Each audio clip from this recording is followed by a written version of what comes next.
सामनाच्या अग्रलेखातून निवडणूक आयोगासह सरकारवर निशाणा साधण्यात आलेला आहे। बिनविरोध निवडणूक घोटाळ्याने लोकशाही कलंकित झाल्याचं या अग्रलेखात नमूद केलं आहे। लोकशाहीचे सर्व स्तंभ कोसळताना दिसतायत अशी खंत देखील सामनामधून व्यक्त करण्यात आली आहे। सामनाच्या या अग्रलेखामध्ये काय म्हटलेलं आहे पाहूया।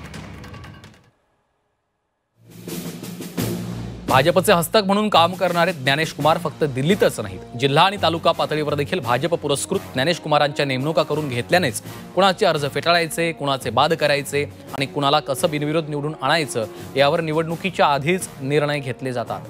भाजपचे नातलग बिनविरोध निवडून आलेत। जामनेर दोंडाईच्या अनगर इथं लोकशाहीची हत्या झाली।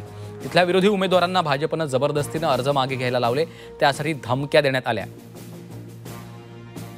अशा वातावरणात निवडणूक घेणं हे महाराष्ट्राला शोभणार नाही। भाजपच्या बिनविरोध निवडणुकीच्या घोटाळ्याने लोकशाही पुन्हा एकदा कलंकित झाली आहे। महाराष्ट्रासारख्या राज्यातही हे प्रकार घडत असतील तर संविधानाची इथं काय प्रतिष्ठा राहिली आहे? लोकशाहीचे सर्व स्तंभ कोसळताना दिसत आहेत।